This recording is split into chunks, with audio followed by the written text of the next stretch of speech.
أشهد أن لا إله إلا الله.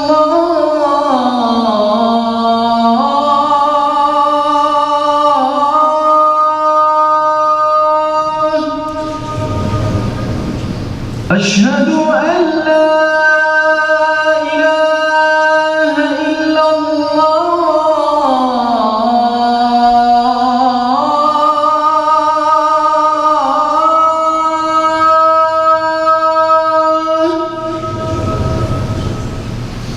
أشهد أن محمدًا رسول الله.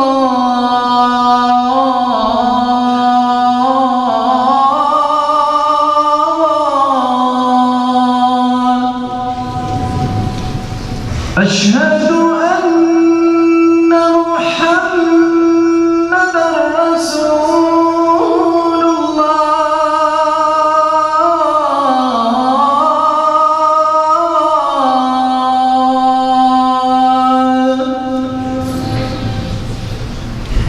حي على الصلاة.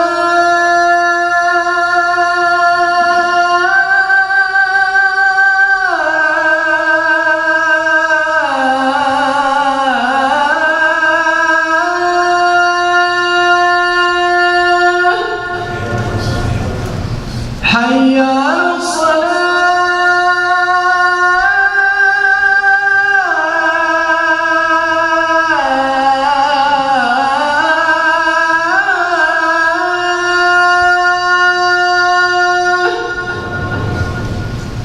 حي على الفلاح.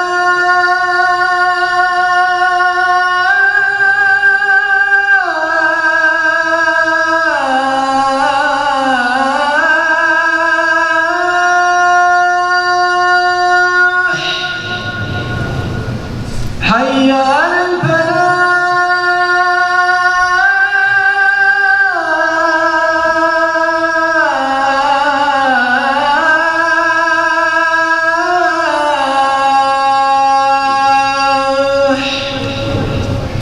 الله أكبر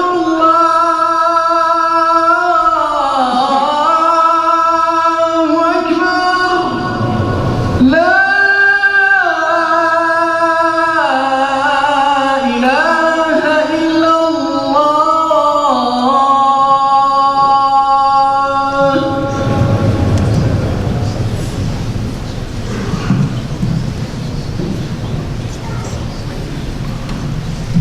إن الحمد لله رب العالمين نحمده ونستعينه ونستغفره ونعوذ بالله من شرور أنفسنا ومن سيئات أعمالنا. من يهده الله فلا مضل له ومن يضلل فلا هادي له. أشهد أن لا إله إلا الله وأشهد أن محمدا عبده ورسوله. يا أيها الذين آمنوا اتقوا الله حق تقاته ولا تموتون إلا وأنتم مسلمون. يا أيها الناس اتقوا ربكم الذي خلقكم من نفس واحدة وخلق منها زوجها وبث رجالا كثيرا ونساء. اتقوا الله تساءلون به والأرحام إن الله كان عليكم رقيبا. يا أيها الذين آمنوا اتقوا الله وقولوا قولا سديدا يصلح لكم أعمالكم ويغفر لكم ذنوبكم وما يطع الله ورسوله فقد فاز فوزا عظيما. فإن أصدق الحديث كتاب الله وخير الهدي هدي محمد صلى الله عليه وسلم وشر الأمور محدثاتها وكل محدثة بدعة وكل بدعة ضلالة وكل ضلالة في النار.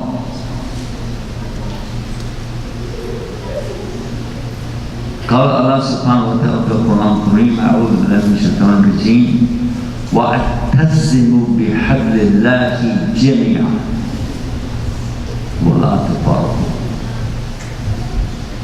The hadith of the Rasulullah sallallahu alayhi wa sallam are mubin, crystal clear on the subject of the divisions which can occur amongst the faithful. And when I say faithful, I'm talking about since the time of Adam alayhi salam. Because with the Prophet ﷺ, he said, as the Yahud or Nasrani, as the people of the book, the Ahlul Kitab, divided into 71 or 72 groups or farqa. So you means the Muslims will divide into 73, and all of them in the hellfire, except for one. And he said, this is what me and my companions are upon today. When I came into Islam so many years ago, almost 3 decades, I heard about this hadith. And it's not something that somebody would make up. If somebody's trying to make up a religion or any kind of a group, they would not be ready to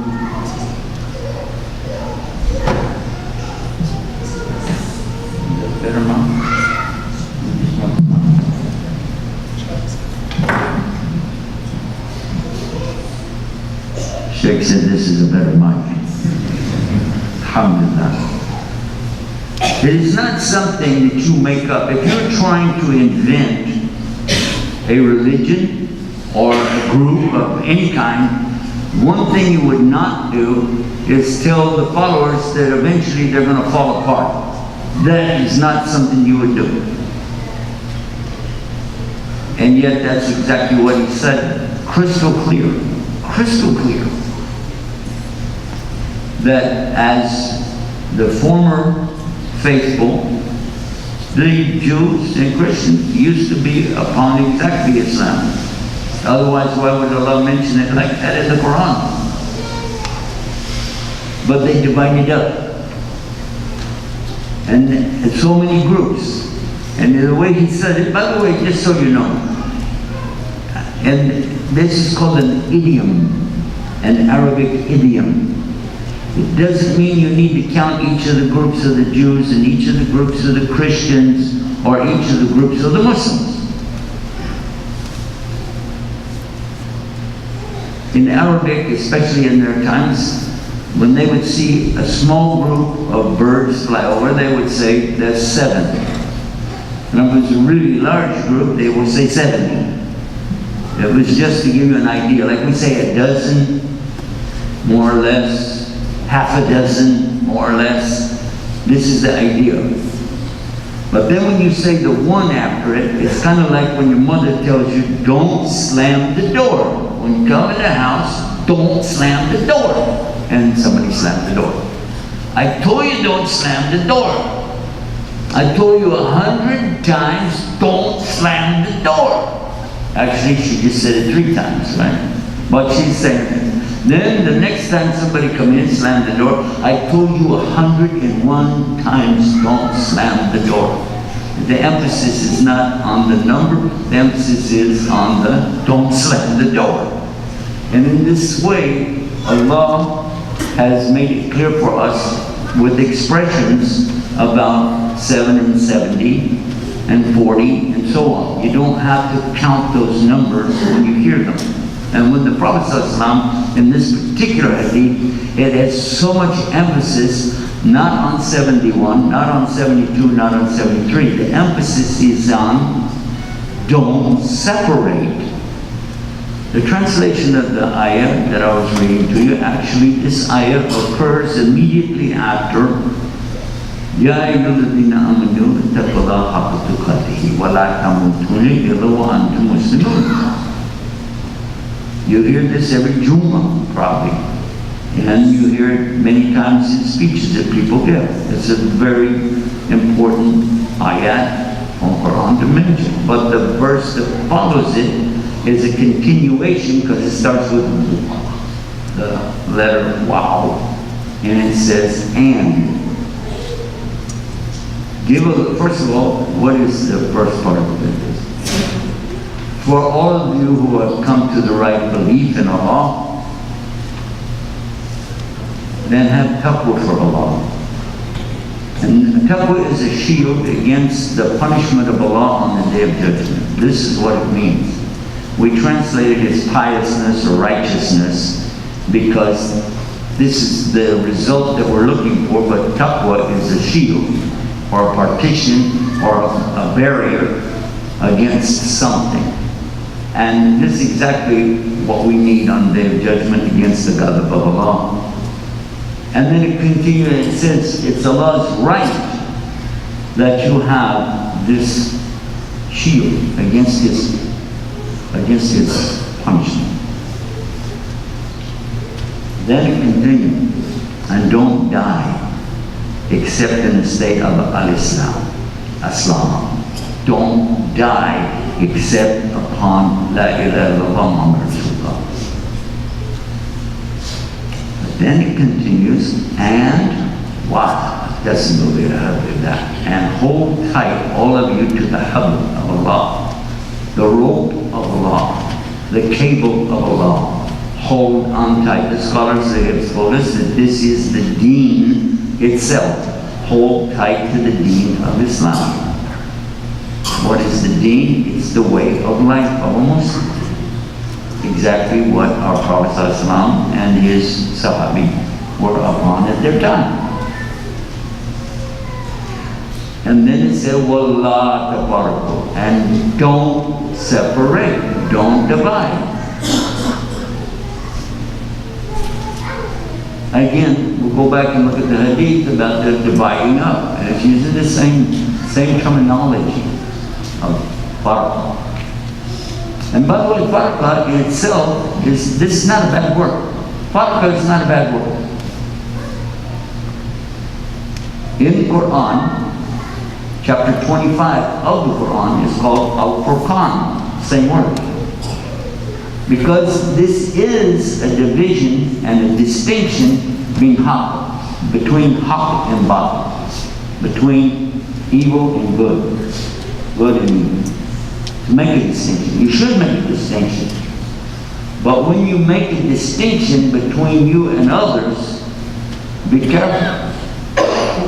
Because if they really are off, then you need to be away from that. But don't cause it. Don't make something up to split up the Muslims. Does that make sense? Because the Rasul ﷺ said that all of these groups, all of this farqa is going to be in the hellfire. Finnar. Illa wahid, except for one. And he says, the one that me and my companions are on today. And may Allah make us all those people who are on the same thing.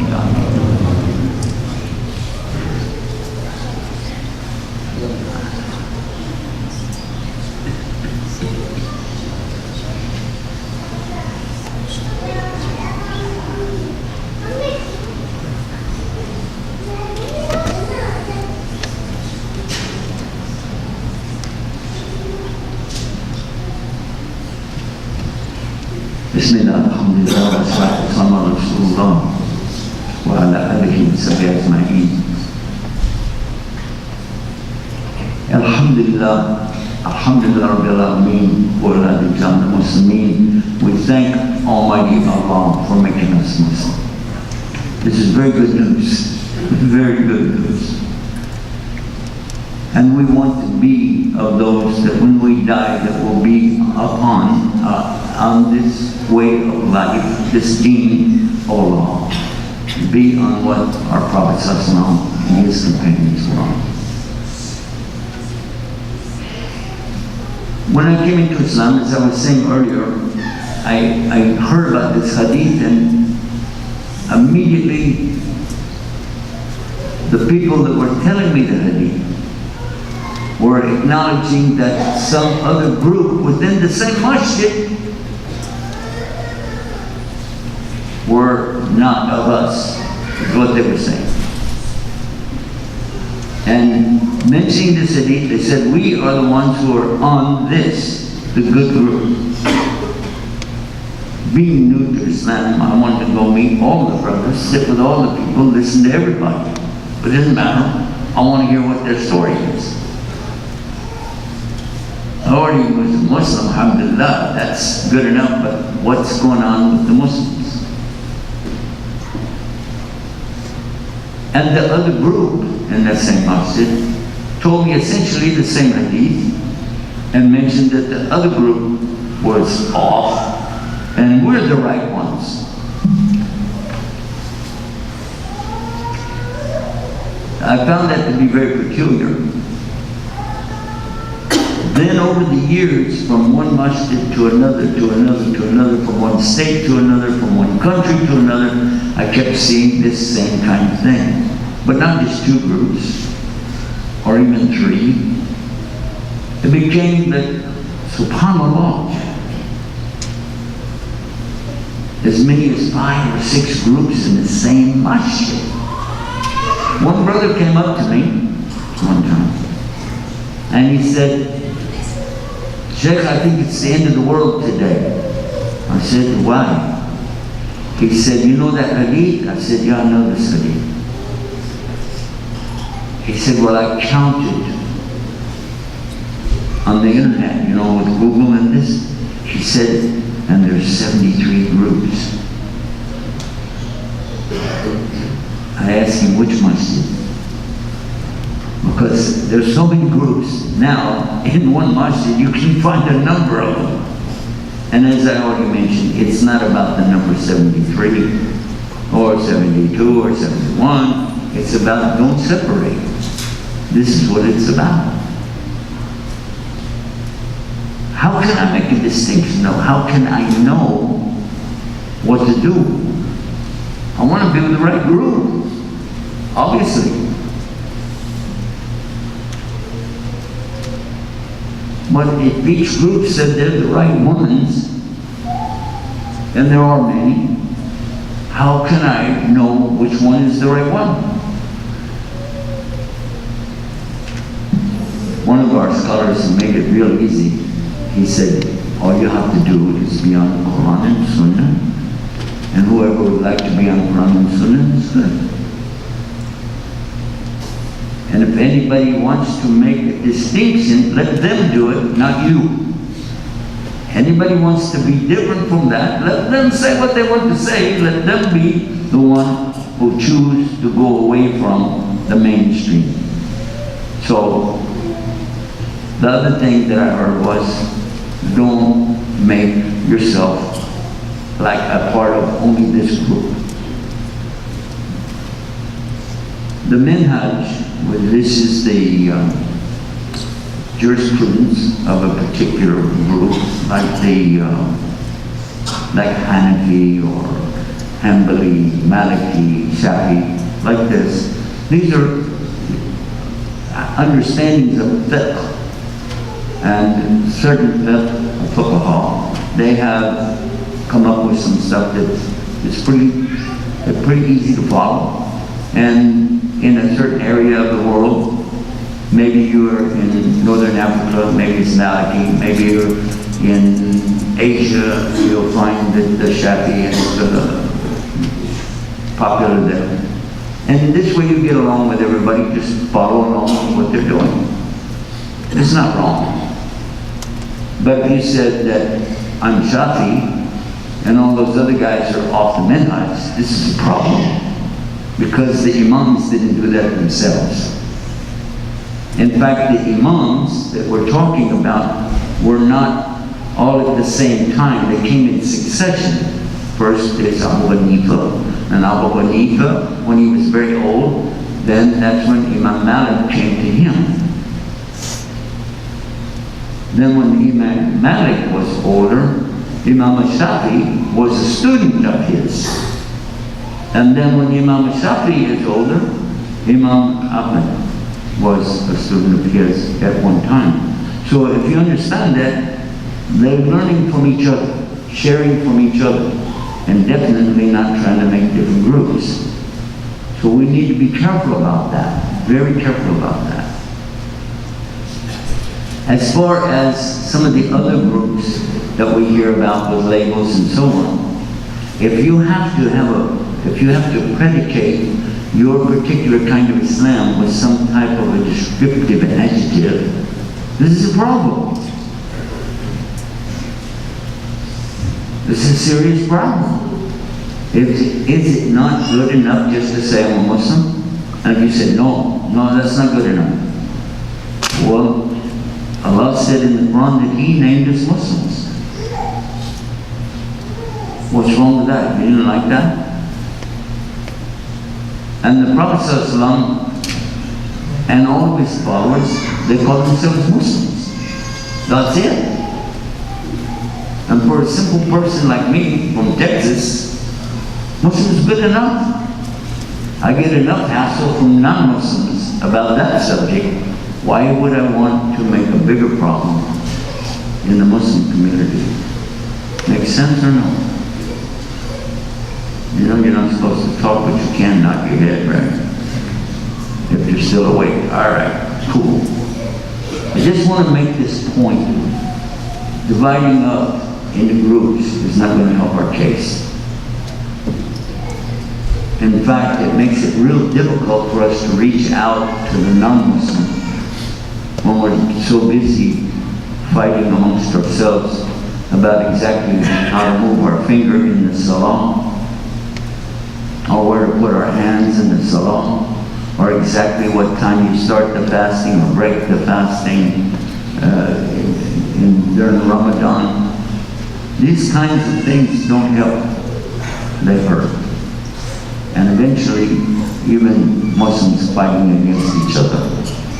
I have visited countries and places where I actually witnessed, I got there right afterward, a Muslim had killed another Muslim over this subject. Over this subject, about you're wrong and I'm right in my Islam. And how is that? How is it? In one case, somebody cut off the head of one of the Imam's sons in a place that I was at. Unbelievable. Unbelievable. For all of the division that I saw amongst the Christians, I never heard about something like that. Just a couple years ago, a dear friend of mine in another country, who was a Mufti, him and his son were shot at. They were trying to kill him. Muslims were shooting at them with a gun when they got into their car and drove away. So, this is not acceptable. And the one that can make a difference is you. You can make the difference. All you have to do is just stay on Islam and stay out of other people's business. Simple as that. And if you said, but this brother, this and this and this, make dua for him. Ask Allah to guide him. Does Allah guide people? Then ask Allah to guide him. It's not your job. Let me share with you another type of group that was, and still is, a real big problem. And that's a group who know a little bit. They know a little bit, but what's that expression? A little knowledge is dangerous. Very dangerous. Because the hadith that they'll quote, the ayahs that they'll quote, are not even the complete ayah, not even the complete hadith, and definitely not with understanding. I'll give you only one because this is just a Jum'ah Kutbah, not a big lecture, but I want you to think about this. A hadith of Rasul sallallahu alayhi wa sallam is very famous hadith. It said, Ad-Din al-Nasiha. Ad-Din, which means what?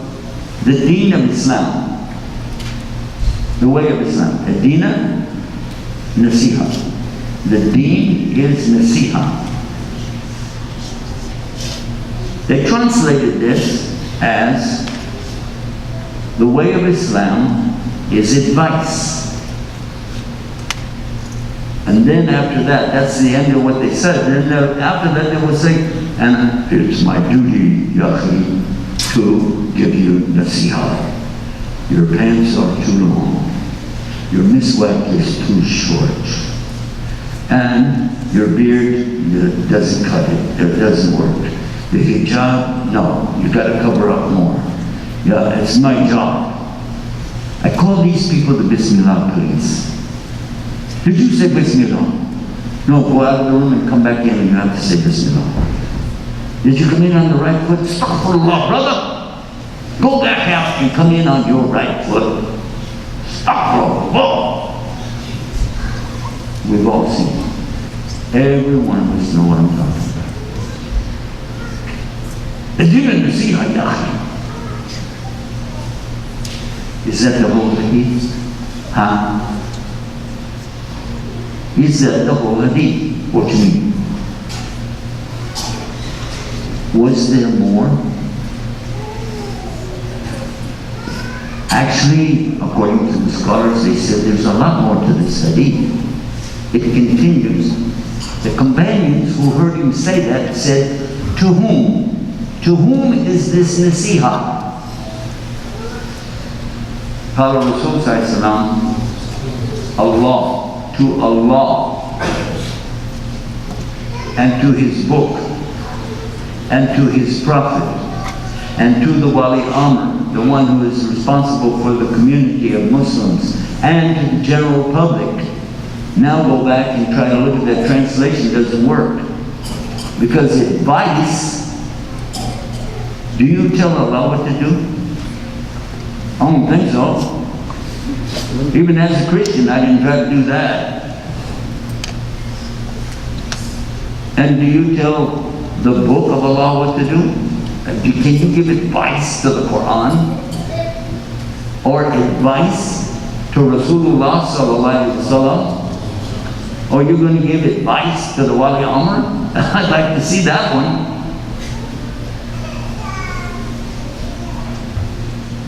And then on top of that, how would you ever reach all of the people? It doesn't make sense. The ulama, they said, no, this is not a good translation. In this case, it's a dedication to serve. Nasiha is saying is to be dedicated and especially ready to serve. That makes sense. A dedicated service to Allah, to the Book of Allah, to the Prophet of Allah, to the Wali Amr that Allah put over you, and to the people. Does that work? Sincerity. SubhanAllah. Look how people can twist something. There is more to that subject, but I'll leave it alone for now. I just want to remind myself of the importance of being together. Finally, this one little piece of advice. Qala Allah subhanahu wa ta'ala, Kullu nafsin dha'iqatul maut. Everybody's going to die. Every one of us will die. And when you die, I want to ask you this question. Before you ever get to the grave, before you ever get to the maqbarah, as soon as you are dead, somebody has to wash your body.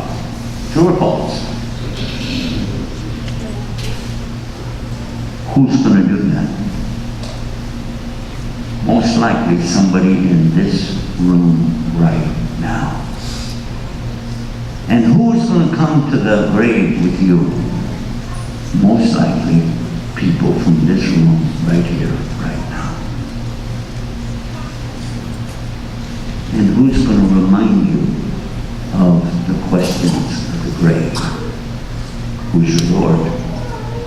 What is your way? And who's your brother? People from this room right here. brothers in Islam, please try to look at them in a better way. Look at them in a better way.